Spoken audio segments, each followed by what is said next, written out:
meus amigos, estamos começando mais um programa Algo Mais com Ariel Fernandes, pela sua TV Mar, canal 25, para quem é assinante NET. Quem não é assinante NET, já vai aí a dica, porque você de repente quer aqui uma amiga ou um amigo, que daqui a pouco você vai saber por que o amigo gostaria que ele assistisse o programa, mas ele não é assinante NET. Pode assistir pelo maior portal de notícias de Alagoas, gazetaweb.com. Lá na página principal, abaixo da principal manchete, está lá uma televisão pequenininha, você vai clicar ali em cima do nome TV Mar e vai estar assistindo toda a nossa programação. Sem falar também, ou aliás, já falando que às 11h30 da noite nós teremos uma reprise. Então, se ele está no trabalho agora, você pode indicar para ele assistir 11h30 da noite, tanto pela NET ou pela gazetaweb.com.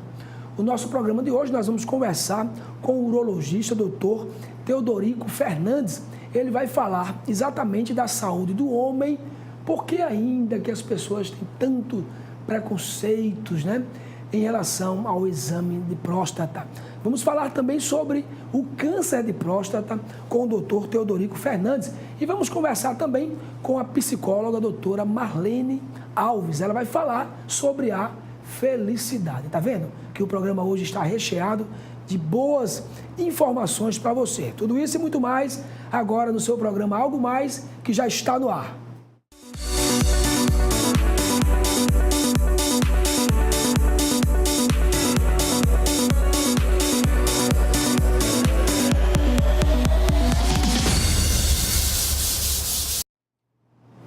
Nós desejamos um dia de muita alegria, de muita paz para você, para todos os seus familiares, para a sua empresa, que você tenha muita criatividade, mas também coloque em prática, porque tem muita gente criando muito e não coloca em prática, demora demais para colocar em prática. Então, vai lá, vai para a luta, vai para a guerra, que eu tenho certeza que você vai vencer. Forte abraço para você, a TV Mar agradece o carinho, agradece a audiência, que eu já quero mandar um abraço para o pessoal da Gruta de Lourdes, o pessoal do Farol, da Ponta Verde, muita gente assistindo toda a nossa programação.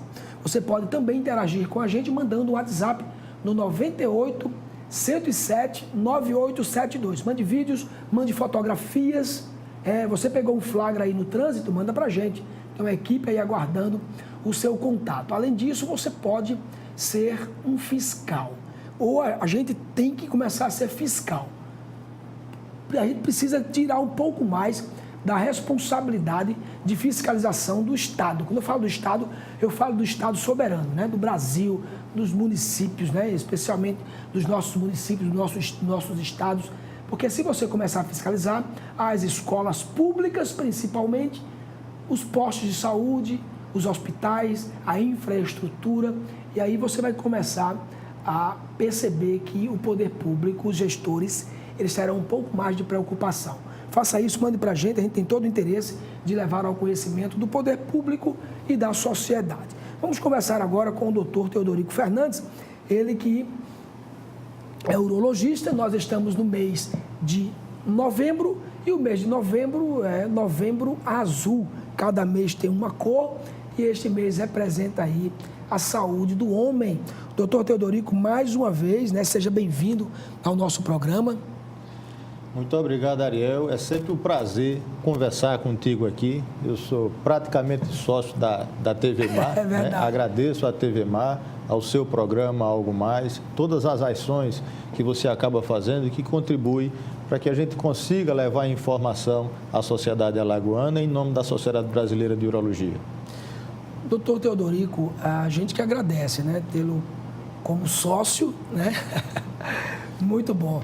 Além disso, eu já quero até antecipar aqui, eu sou muito admirador do senhor, porque pelo lado didático, a forma como o senhor explica, sai um pouco daquela coisa do lado científico, do lado técnico, e aí toda a população consegue entender as suas explicações. Mas fala uma coisa pra gente, como é que tá? Ainda tem muito preconceito, o homem ainda tem medo, tem preconceito de fazer o exame da próstata? Eu creio que sim. E talvez isso exista por muito tempo ainda. Entretanto, a gente tem observado ao longo do tempo, com essas campanhas informativas, esse tipo de trabalho que se é feito aqui na TV Mar, que você capitania, isso nos ajuda a informar, desmistificar o exame e determinar a perspectiva de eventual tratamento de pacientes que tenham câncer de próstata e especificamente só venham a diagnosticar com a avaliação periódica. De sorte que é fundamental que se faça a avaliação periódica a partir dos 45 anos. Era 40 anos, agora já se repassa a ideia de 45 anos. A Associação Americana, a EUA, ela definiu no ano passado um critério de avaliação após os 50 anos, numa relação custo-benefício, efetivamente. Mas no Brasil, a Sociedade Brasileira de Urologia tem apoiado a avaliação após os 45 anos, lembrando que alguns grupos de pacientes, como raça negra, que no Brasil é difícil definir a raça negra de forma pura, como os americanos têm uma segregação maior, né? Mas raça negra e principalmente um histórico familiar de primeiro grau de câncer de próstata, que se tem essa avaliação mais precoce e a gente costuma iniciar a avaliação aos 40 anos nesse grupo específico. Então, nesse grupo específico, né? De um modo geral, aquele que não tem um histórico familiar a partir dos 45 anos. Isso. E o Novembro Azul, essa ideia da propaganda, da mídia, o senhor acredita que isso traz realmente retornos positivos, né, para a sociedade? Sem dúvida nenhuma, porque muitas vezes nós sabemos da existência da doença e é comum nós recebermos vários pacientes, eventualmente da mesma família, quando um deles é diagnosticado com câncer de próstata. Isso se faz de forma muito prevalente, mas não é muito frequente os homens terem esse ímpeto de ir ao médico anualmente, num período específico, como as mulheres têm. E nós já chegamos a comentar isso aqui no passado. A Sociedade Brasileira de Urologia fez um estudo muito simples no passado, uma enquete que era deixado no consultório apenas para colocar, para o paciente colocar o que é que o motivou a chegar ao consultório, e em 80% das vezes foi a parceira. Então a Sociedade Brasileira de Urologia passou a investir na parceira para que a parceira convencesse os homens a fazer a avaliação periódica anual após os 45 anos. Talvez a parceira seja mais forte do que mídia ou do que tudo. Pois é, mas aí, tomando como partida, né, essa pesquisa, né, e deveria então ser investido um pouco mais de força, de publicidade, né, que as mulheres continuassem incentivando seus maridos, seus parceiros, a procurarem um médico, né? Agora, o senhor falou, a partir dos 45 anos, é o que a Sociedade Brasileira, né, de Urologia recomenda. E isso por qual período, assim, 6 meses, 1 ano? Observe, no cômputo geral, pacientes acima de 80 anos têm um percentual de diagnóstico de câncer de próstata muito alto. E geralmente são tumores indolentes, tumores que não vão levá-la ao óbito, não vão ter uma evolução letal. De sorte que a avaliação ela deve contemplar pacientes entre 45 e 80 anos. Após os 80 anos, não se há sentido de manter a avaliação periódica, porque se o paciente desenvolver um câncer de próstata, a grande maioria das vezes é um tumor indolente, a não ser pacientes sintomáticos. Interessante. Falar em sintomático, o câncer de próstata tem sintomas mesmo, ou ele realmente é silencioso e quando aparece a coisa já está um pouco grave? O que ocorre é o seguinte, a grande maioria dos sintomas miccionais, que são sintomas para urinar, o que é isso? É o indivíduo definir, olha, eu estou sentindo que meu jato está mais fraco, que quando para de urinar, fica pingando. Às vezes eu tenho urgência para urinar, eu não aguento mais segurar uma bexiga cheia, eu tenho que procurar um banheiro. Então, são sintomas que falam a favor de uma obstrução desencadeada por um aumento de volume de próstata. Mas, a priori, a grande maioria desses sintomas são consequentes ao aumento benigno da próstata. O senhor fala aumento benigno, então esse aumento da próstata, ele não é maligno, ele é benigno. Essa patologia, que a gente chama de HPB, é uma hiperplasia prostática benigna. É a grande determinante estatística desses sintomas. 80% dos tumores de próstata, eles são diagnosticados em pacientes sem qualquer sintoma. De sorte que 80% é muita coisa. De sorte que o paciente, ele precisa da avaliação periódica, independentemente de sintomatologia. Interessante, rapaz, muito interessante. E o câncer de próstata, descoberto previamente, qual é a chance de cura? Um câncer de próstata confinado à glândula, ele tem uma expectativa de cura em torno de 90%. É por isso a insistência da necessidade da avaliação periódica. Eu não gosto do termo especificamente avaliação preventiva, porque existem alguns pontos onde você pode levar a vida e, hipoteticamente, reduzir a incidência de câncer de próstata. Mas eu não tenho uma significância estatística muito alta. Na realidade, é uma avaliação periódica. O que se vai fazer nessa avaliação é saber se você tem ou não câncer de próstata. Se essa avaliação é feita a cada ano, esse tumor, ele, em sendo diagnosticado, ele tem no máximo 1 ano de evolução, com uma chance de estar confinado à próstata muito alta, então aumentando demais a chance de tratamento. Doutor Teodorico, eu tenho a impressão que os homens que estão nos assistindo agora gostariam que eu fizesse essa pergunta que eu vou fazer agora e de uma forma bem ignorante mesmo, né? Acredito que de uma forma ignorante. Todo câncer de próstata leva o homem à falta de ereção? Ele vai ter problemas na vida sexual? Os tratamentos estão associados à disfunção erétil, né? À impotência, certo. Os tratamentos. Quando eu tenho um câncer de próstata confinado à glândula, esse câncer de próstata, ele é passível de tratamento curativo e tem várias possibilidades, mas norteadas por 2 sistemas, fundamentalmente. Um, tratamento radioterápico e o outro, tratamento cirúrgico.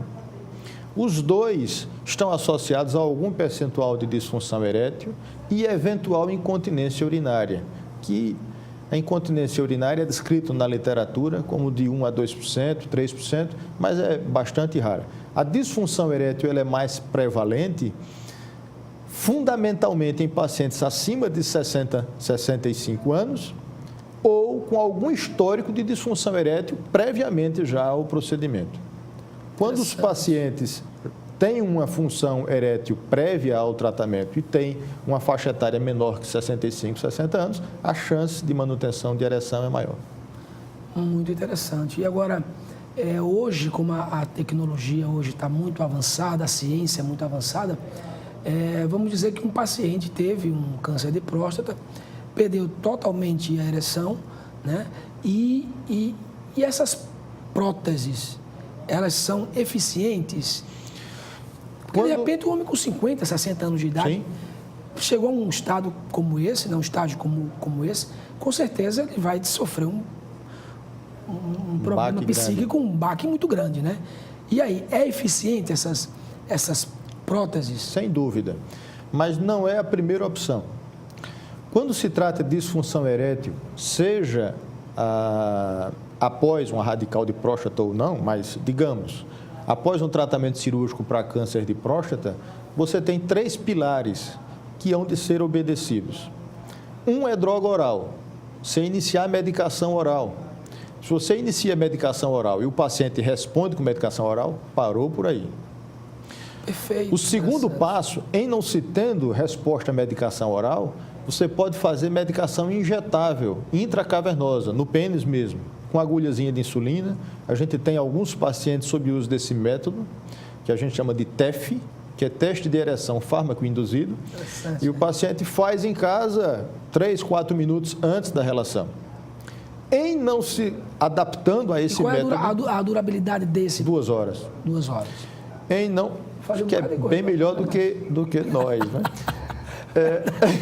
Já lhe coloquei no meio, né? É verdade, é verdade. E em não se tendo uma adequação a esse método, nem todo paciente vai ter destreza manual a isso, ou não se tendo resposta, aí se pensaria no implante de prótese. Mas são efetivas as próteses, indubitavelmente efetivas. O estado de Alagoas, qual é o percentual de câncer de próstata no nosso estado? Vocês têm esse levantamento? Não tem esse estudo. Tem o levantamento mais próximo da realidade, é do INCA de 2016, 61.200 novos casos no Brasil. A nível Brasil. 61.200. É um percentual de pacientes diagnosticados. Relativamente alto. E tem de levar em conta que há um subdiagnóstico grande, porque como é uma doença em 80% das vezes assintomática, você está diagnosticando em quem teve condição ou buscou assistência à saúde, de sorte que isso é subdimensionado. E aí agora o senhor me deixou pensativo aqui, né? Porque, sei lá, vamos imaginar que isso aí no mínimo dobre, né? É subdimensionado. Difícil. E o senhor acredita que existia ainda uma forma mais eficiente do governo investir para que a gente não chegasse num estágio tão avançado, ou pelo menos tivesse uma situação melhorada?